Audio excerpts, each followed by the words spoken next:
Hello! Welcome back to my most inexplicably popular format, pulling random DVDs out of a box and seeing what they are. Yeah, I don't understand it either, but people like it, and I quite enjoy doing it, frankly. So, here's a load from Lovefilm. Do you remember Lovefilm? It was like one of those things where you could subscribe and they'd send you DVDs you asked for on a big list, and you wouldn't get ones that were new or popular. Anyway, that's not a thing anymore because of all streaming and that, and it went bust recently. And very kindly, some of the people who were selling them off sent me a box full of them. 100, in fact. But today I am going to do 50 because 100 would frankly take bloody forever. And you know, we've got work in the morning. So, let us begin. I don't know what any of these are except the one on the top, which I can see with my eyes right now. And it is I Am Number 4. Usefully, Lovefilm gave little descriptions, so all the stuff we don't know about, we can learn about. Hooray! Right, I Am Number 4. He is, you know. I asked his mum. She was number 3. John is an extraordinary teen. Masking his true... Oh, blimey, it's one of those young adult literature things, isn't it? Masking his true identity and passing as a typical high school student to elude a deadly enemy seeking to destroy him. 3 like him have already been killed. He is number 4. So, yeah, he's got, like, weird powers or something, if I recall. Never seen the film. No idea if it's any good or not. It's 12 rated, and it runs for 109 minutes. And it's got Timothy Olyphant in, who is notable for 2 reasons. The first reason is that he played Hitman in the first Hitman film years ago, based on the video game, and the second is that his surname sounds a bit like elephant. Right, next up. All in Good Time. 2012, I've never heard of this, that is not something I've seen. For Atul Dutt and his young bride Veena, married life is proving far from straightforward. When it come to their HTML failure, first night, Atul is so woefully inhibited by the proximity of his parents, let alone his brother's childish pranks, that his beautiful virgin bride remains just that. Oh. When their hard save for honeymoon is cancelled the next day, the couple is forced to return to the Dutt household set up home there. Some meddling parents. Oh, Mira Sayal. Mira Sayal is always a good turn. Nosy neighbours and the community, blah, blah, blah. So it's about 2 people who get married and then find it difficult to have sex? Yeah, I'm glad that's a comedy, because that can be quite harrowing. Yeah, well, that's a film I haven't heard of from Studio Canal. Will I watch that at some point? I might do. That's going on the potentially watching pile.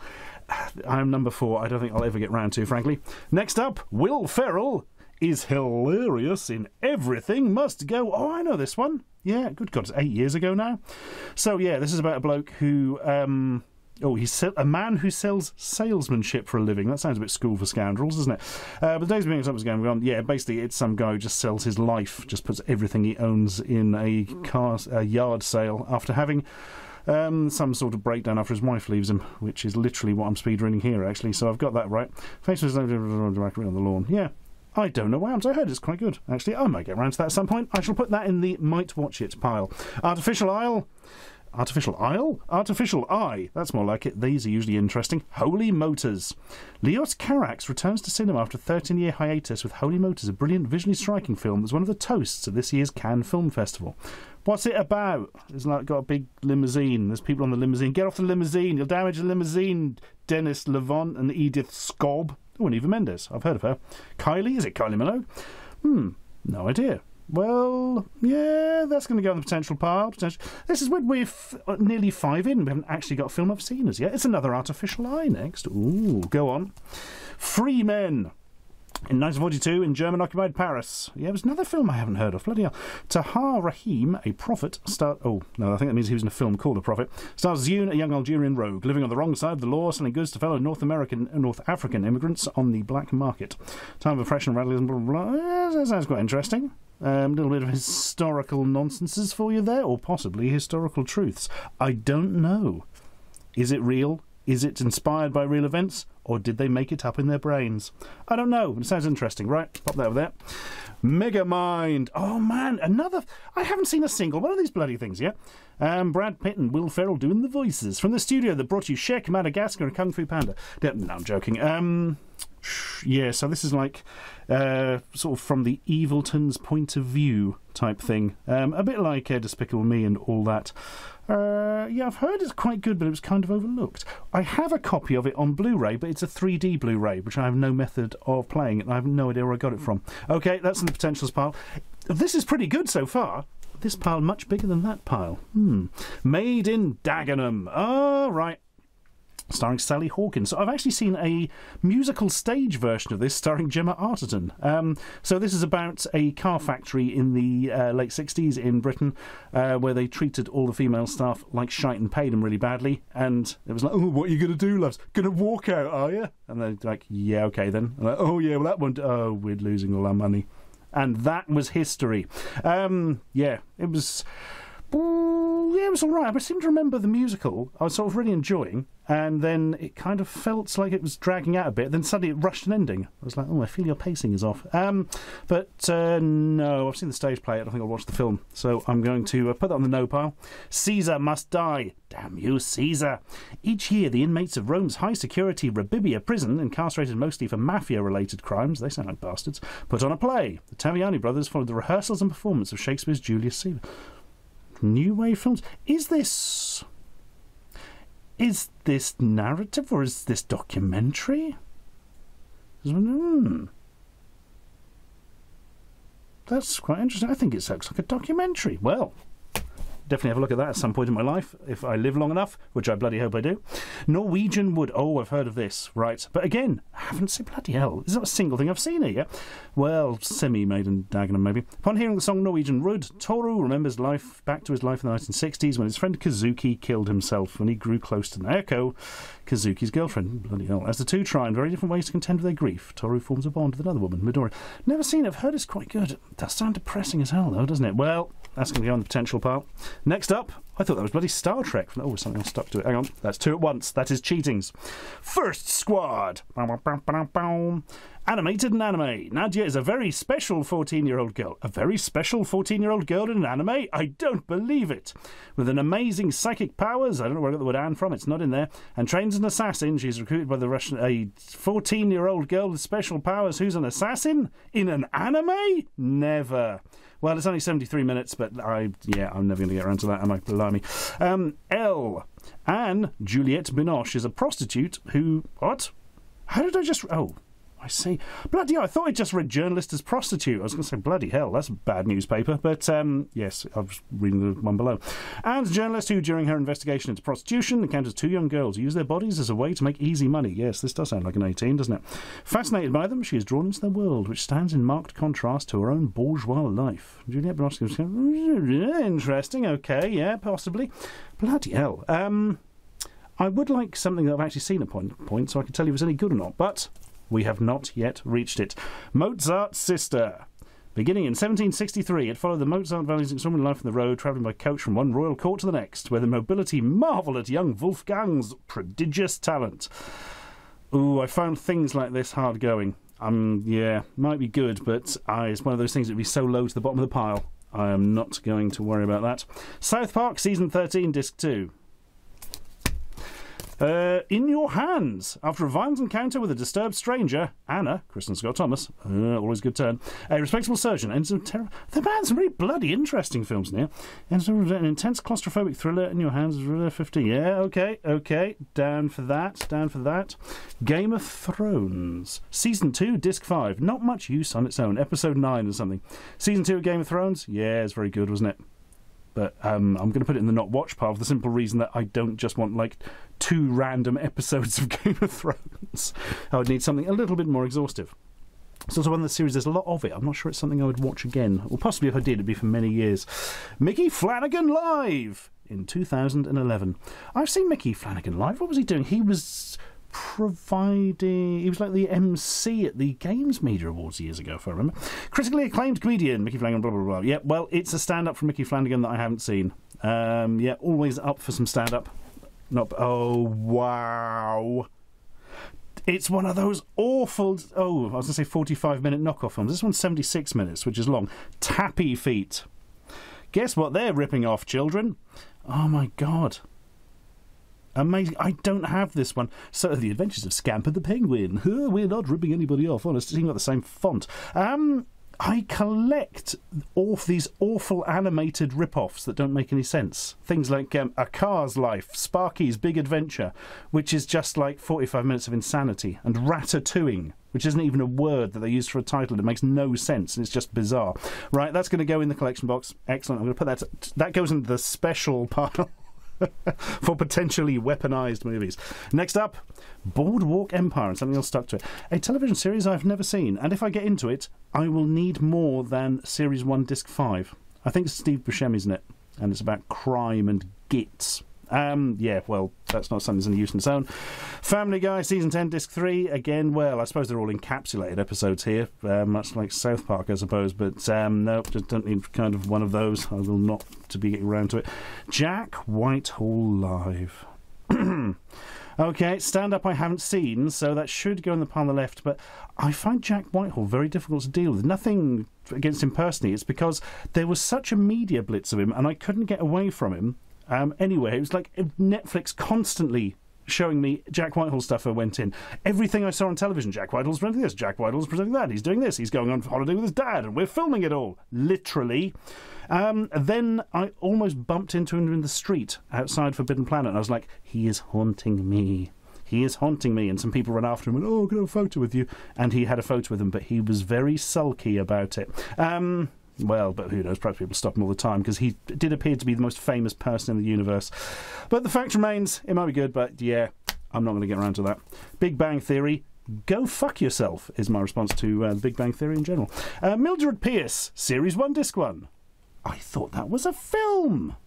I have been a fool. Guy Pearce. And Kate Winslet, bloody hell, some big names in that.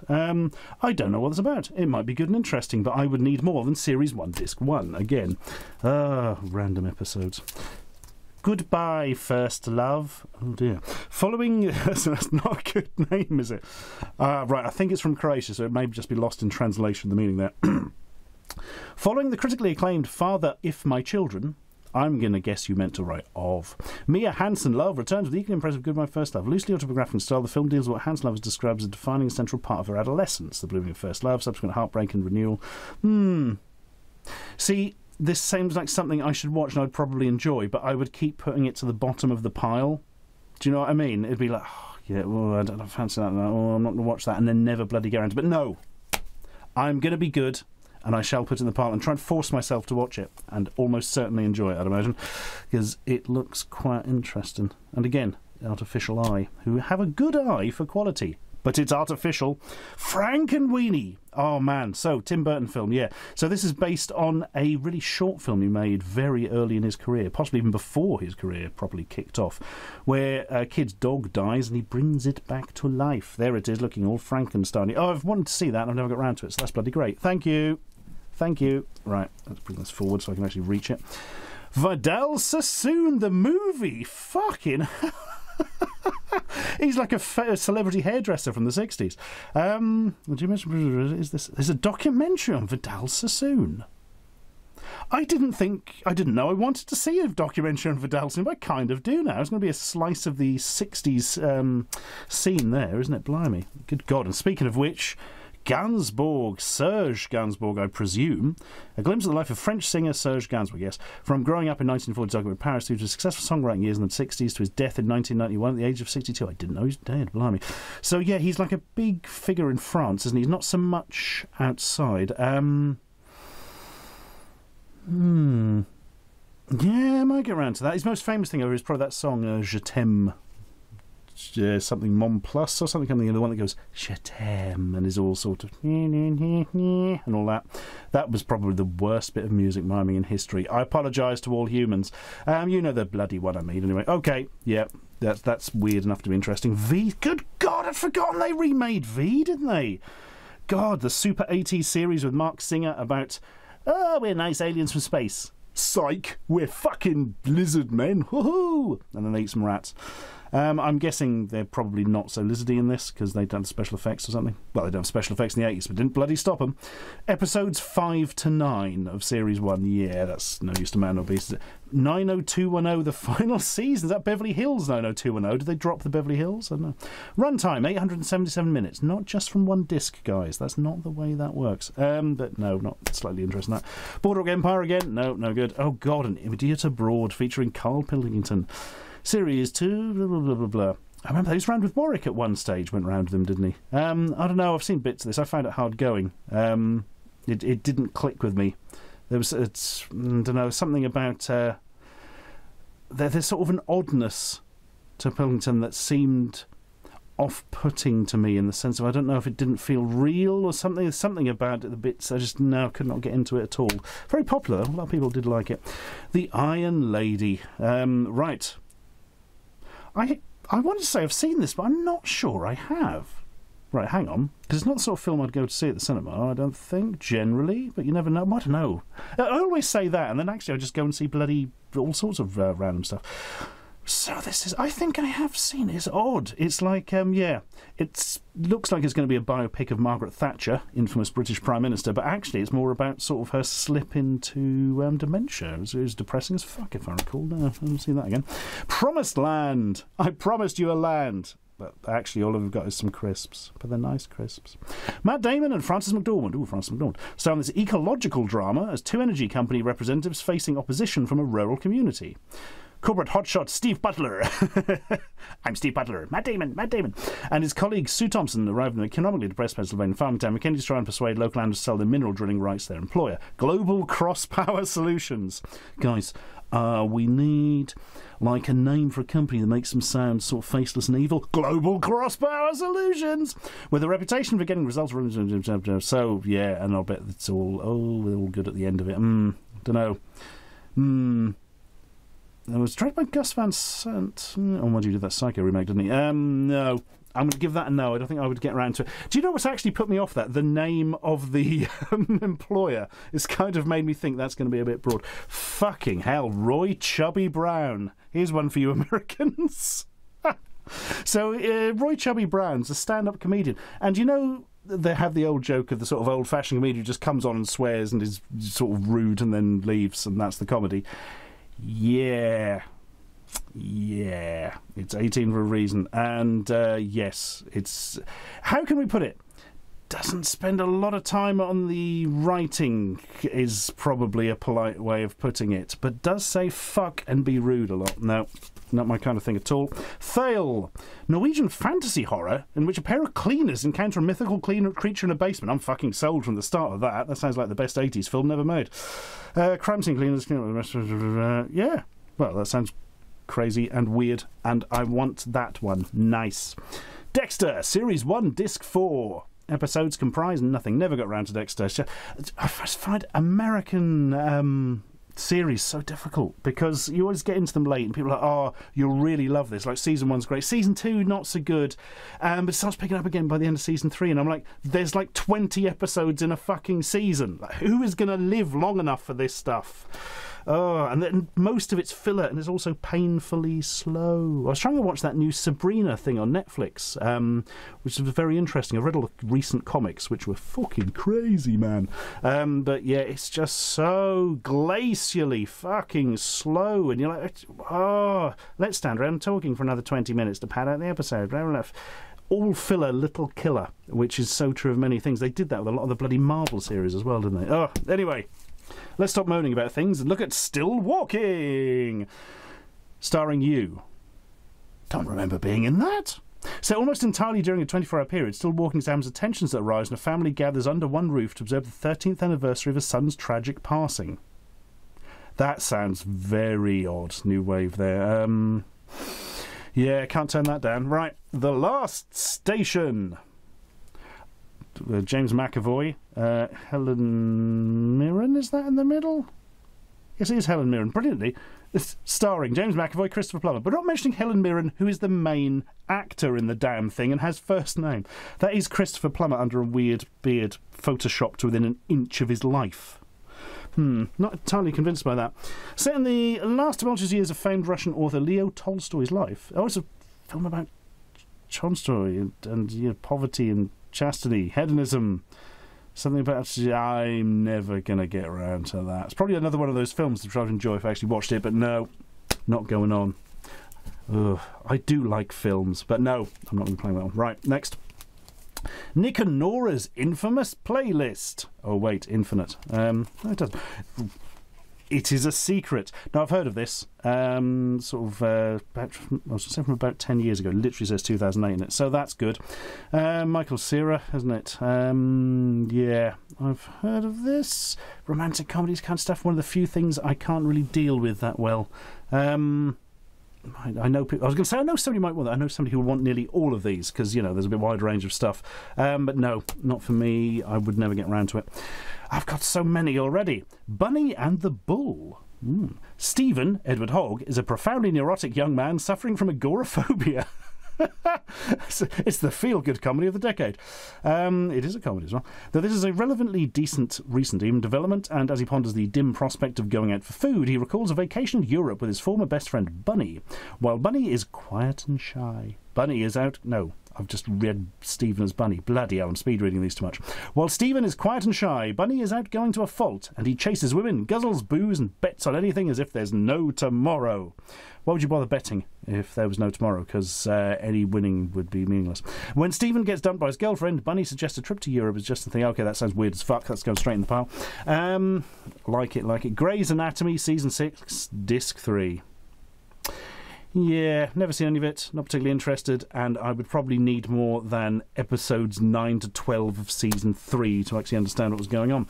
Insidious. My eyes, mother, the crows have pecked them out. James Wan, from the makers of Paranormal Activity. And Saw. Oh, I was going to say, Saw's quite good, then I remembered all the sequels. Oh... The first Saw is like quite an interesting horror thriller. The other ones, not so much. Insidious, Josh Patrick. Oh, fuck it. It's a horror film. I'll get round to it. I do like horror films. And I've heard quite good things. Forward Unto Dawn, a Halo 4 film. I'm never going to get around to watching a film about Halo, I don't think. I like the first game. That was about it, really. UNSC cadet Thomas Lasky must conquer his inner fears and join forces with super soldier John 117, named after a Bible passage with the sound of it, to take down a massive faction of the Covenant. Yeah, that's never going to be something I would personally watch, I don't think. I do like that there's video game movie spin-offs, but there we are. Madagascar 3, Europe's Most Wanted. I've never seen any of the Madagascar films. Mostly, it threw me off the way they always pronounce it as Madagascar in it. No, joking aside, no, not interested. No, it didn't like the look of the trailer for the first one. I'll never get around to it. Thomas in Charge. Thomas the Bloody Tank Engine. Like a recent one. Is he CGI yet? Yeah, kind of looks it, actually. All aboard for more railway fun with Thomas and friends. Yeah, getting a bit old for that, I'll be honest. More V? No good. More Boardwalk Empire? Maybe I could actually piece together Season 1. But, yeah, I probably won't live long enough to actually watch it all. Peter Pan, Return to Neverland. Oh, God. It's one of those direct-to-DVD Disney films, isn't it? Oh, direct-to-DVD sequel. Including classics like Mulan 2. Which is so bad, it's actually frightening. And Return of Jafar, that's terrible as well. We did them both in our Sequelizers podcast ages ago. This sequel's the 1950 from 2000. Yeah, I bet that's right. Right, so I just read something on here that completely threw me, right? Listen to this, guys. So this is something about Wendy's daughter Jane, blah, blah, blah. She doesn't believe in fairies and fantasylands. That is, not until Captain Hook swoops down in his computer-animated pirate ship to kidnap her. Is that part of the plot, that his ship is computer-animated? Be careful, my dear. My ship is completely CGI. What the fucking hell's going there? Oh, look, it's me. Wow. I mean, I haven't heard of it mentioned in the same breath as, absolute arse rot like Mulan 2, but, I bet that's weak. I bet that's so weak. I kind of want to keep it for... No, it will just take up room and I'll never watch it. Hobbit, An Unexpected Sleep. Yeah, An Unexpected Journey. Oh, no, The Hobbit. I see what happened with the word salad. Yeah, this was odd. This one really was odd. It was like somebody thought, you know what? That Lord of the Rings trilogy was pretty good, wasn't it? But it's a pity that they haven't suffered a shitty prequel trilogy like Star Wars fans did. Hold my beer. No, it's not quite as simple as that. Like somebody else producing, going to be Guillermo del Toro. Was he involved? I can't remember now. It all kind of fell through, and Peter Jackson jumped on the last minute. And yeah, these are pretty bad. The first one's the best one, but there's a lot of sort of drawn out nothing in it. I mean, really, because The Hobbit is a short book, and they somehow managed to spread out like 3 films, basically by adding some of the Silmarillion, I believe, and making a lot of shit up. So it's not a terrible film, The Hobbit, anything. The second one is pretty terrible, Desolation of Smaug, and the third one is one of the worst experiences I've ever had watching a film in the cinema. It's fucking shit on all... It was so... Oh, it's awful. Also, the weird thing is, it's all about the Hobbit, but after the first film, he just kind of turns into a minor character and is like, well, turn up again at the end and we'll pretend you matter. So yeah, no. One of my favourite facts is there was a week where our film Ashens and the Crest of the Game Child on Blu-ray outsold The Hobbit, The Desolation of Smaug on Blu-ray, and it hadn't even been out that long. There's a thing for you. Didn't last long, though, because, you know, they had a bit more marketing spend than we did. Also, their film has a dragon in it. Duel to the Death. Ching Si-tung, famed as much for his martial arts choreography as for his film direction, directs this Golden Harvest epic bloodfest. What's that? Sold? Yes, you're right. China comes up against Japan in a lethal duel when ninja avengers take on a group of Shaolin killers, and it's rated 18. That sounds pretty good fun. And finally, they've printed this one upside down. Oh. Henry's Crime. Isn't Keanu Reeves in that? Keanu Reeves, stars as Henry, a man imprisoned for a robbery he did not commit. Having done his time, Henry was released, but the reformed felon is now determined to pull off the robbery he was convicted for. I heard this was very weak, actually. James Caan and Keanu Reeves. Keanu Reeves can be very good or very bad, really, can't he? James Caan. Yeah, pretty good, yeah. Vera Farmiga, I'm not that familiar with. Julie O'Donnell either. Comedy thriller that I've heard isn't that good is probably going to be on that pile. Well, that was bloody interesting. I mean, usually when I've had these boxes before, it's been stuff I've mostly seen. I've seen virtually none of this. There's some proper obscurities and bits and bobs in there, which is lovely. I've got some proper things to keep. And these ones I can destroy and keep the plastic things for sending DVDs in the post in the future. But no, probably not, actually. Well, there we are. That was part 1. Part 2 will appear at another juncture in future time, because I have no idea when that will be. But don't forget to join us for another episode of Looking Through Random DVDs that have been sent. The irony is, just before I was sent these, I bought for £20 a box of one... I can't remember if it was 100 DVDs or 50 DVDs. It might have been 50 DVDs. Yeah, it must have been from eBay. And it's like massive because they're all in the actual full DVD cases, you know, the Amaray black ones. So it's massive. But then somebody's like, I've got a load of Lovefilm ones. Would you like those for free? And I was like, yes, now I have all the DVDs. And I will open a rental shop and say we haven't got any of the popular ones, and then mess up your spelling of your name on your membership card, because that was very important for any sort of VHS or DVD rental shop. Anyway, I'm going now. Bye. Subscribe for more.